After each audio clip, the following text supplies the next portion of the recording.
O Tribunal Superior Eleitoral, TSE, decidiu ontem pela cassação do mandato do deputado federal Marcelo Lima, do PSB, eleito no ano passado. Isso é muito triste, né? É tão difícil conquistar um mandato, uma eleição. O ex-vice-prefeito de São Bernardo do Campo foi julgado por conta da sua desfiliação do Partido Solidariedade sem apresentar justificativa, mesmo tendo disputado as eleições enquanto usava da estrutura financeira e política da sigla. Por esse motivo, o Solidariedade alegou infidelidade partidária.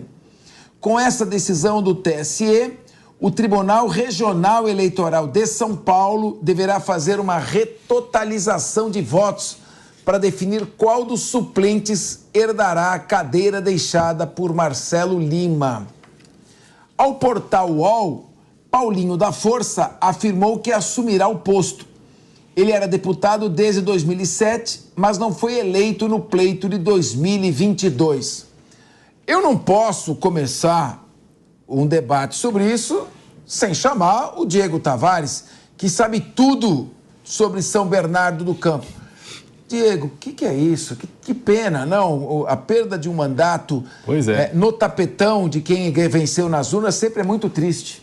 Pois é, professor. E eu, como cidadão são bernardense, fico triste porque a minha cidade perde uma voz dentro da Câmara Federal. Com isso, perde também parte do seu protagonismo, infelizmente. E, enfim, Marcelo é meu amigo, é daqueles deputados que não tem muita ligação ideológica, embora estivesse filiado ao PSB, que é um partido em tese de esquerda. Uma das principais pautas dele no Congresso, por exemplo, é o fim da audiência de custódia, que é uma pauta que certamente desagrada a base ideológica do próprio partido. E acabou, enfim, perdendo o seu mandato por essa, eu não sei nem como dizer, né, enfim, esse deslize em relação à sua desfiliação partidária. Eu, como cidadão soberanista, fico triste, mas eu fico muito mais triste como cidadão brasileiro, porque no lugar do Marcelo, como foi dito aí, existe a chance de que o Paulinho da Força assuma o seu mandato. Paulinho da Força, que em 2020 foi condenado pelo STF por corrupção, por lavagem de dinheiro, por organização criminosa, que disputou as eleições de 2022 amparado por uma liminar. Então, eu acho que o pior da perda de mandato do Marcelo Lima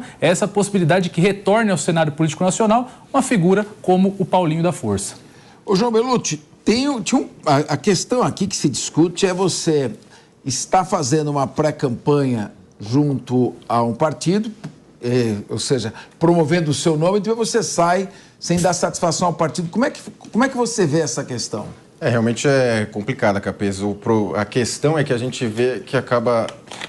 É muito estranha essa parte que o Diego colocou do Paulinho da Força, que potencialmente é o que vai assumir a vaga. A gente sempre vê isso com muita ressalva. O TSE, assim como o STF, ele está muito ativo. Como o Capês bem colocou, a campanha eleitoral é uma coisa extremamente dificultosa para o candidato. Se você for seguir a letra fria da lei, o candidato simplesmente não faz campanha. Sempre tem muitos itens e acaba sendo ao sabor, podemos colocar assim, dos ministérios públicos eleitorais, que decidem ou não processar este ou aquele candidato, inclusive seguindo denúncias da população que denuncia bastante campanhas irregulares. Mas o que chama muito a atenção e a gente lamenta muito é a potencial volta desse monstro do pântano chamado Paulinho da Força para os palanques da política brasileira. Ele sempre esteve, só que agora voltar com um mandato de novo. O Wilson Pedroso, ele saiu do Solidariedade, mas não apresentou uma justificativa. É o seguinte, tá certo que no Brasil os partidos não são muito assim ideológicos. Vocês são, na verdade, são legendas. É como se fosse um táxi que você toma para ir de um lado para outro. Então ele entra no partido para disputar. Mas também precisa apresentar. Você tem que apresentar uma justificativa para sair. Defesa ruim para começar, né? Gosto do Marcelo Lima, mas defesa ruim. Errou o momento da saída. Juridicamente, o Tribunal Superior está correto, porque você faz qualquer transferência, sai de um partido para o outro, ou na janela partidária, no ano das eleições, ou por alguma ameaça que o partido lhes faz e você consegue comprovar junto ao tribunal, ou através de uma carta que o próprio partido te dá, uma carta de alforria para você mudar de sigla partidária, ou você comprava alguma ilicitude que te faça a sair do partido. E isso não aconteceu. E foi ruim que a defesa do deputado, não conseguiu comprovar nenhuma justificativa por conta da mudança. Errou a defesa, errou o deputado, ganha o Paulinho da Força Sindical. Gostando ou não, Paulinho da Força Sindical vai virar deputado federal por um erro da defesa do deputado Maurício Lima. Na verdade, Wilson, eu não quero fazer nenhum comentário assim acerca da qualidade da defesa, até porque isso nem me cabe enquanto colega de quem o defendeu. Mas existia uma tese, sim, enfim, que a gente tem que colocar. Qual foi a defesa do Marcelo Lima? Ele alegou que o Partido Solidariedade, inicialmente, ele não fez um número de deputados que fizesse com que o partido ultrapassasse a cláusula de barreira.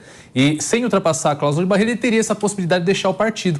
Acontece que, nesse meio tempo, o Solidariedade incorporou o PROS. Incorporou o PROS e, após essa incorporação, aí sim o partido transpôs a cláusula de barreira. Só que, quando houve essa incorporação, isso foi o entendimento do TSE, o Marcelo ainda está afiliado, em que pese ele já tivesse apresentado o pedido 14 de fevereiro de desfiliação, inclusive amparado pelo Diretório Municipal. Então, o que entendeu o TSE é que ele ainda estava afiliado ao partido no momento em que o partido incorporou o PROS. E essa foi a tese que militou pela cassação do mandato do Marcelo Lima.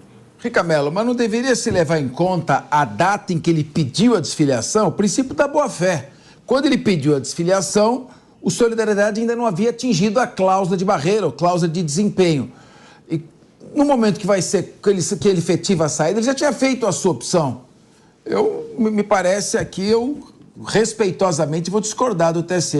Não, de fato me causou estranheza, e aí formalmente o pedido dele, então, acaba sendo um dia após a união dos dois partidos, quando então o argumento de cláusula de barreira já não seria mais justificável e por isso que ele acaba perdendo o mandato. De fato, me causou estranheza também de você não voltar atrás, entendendo que no momento quando foi pedido ali a desfiliação, né, na verdade ele tinha uma certa razão, né, ou ele tinha um argumento crível ou possível para pedir essa desfiliação. Mas vamos lá. Óbvio, né? A lei aqui, isso já foi votado, acho que isso aqui já são águas passadas, mas é muito triste, como você estava comentando, Cabeça, você que já teve aí muitos anos aí como político, né? É muito triste essa pessoa perder esse mandato, alguém que teve uma eleição difícil, né?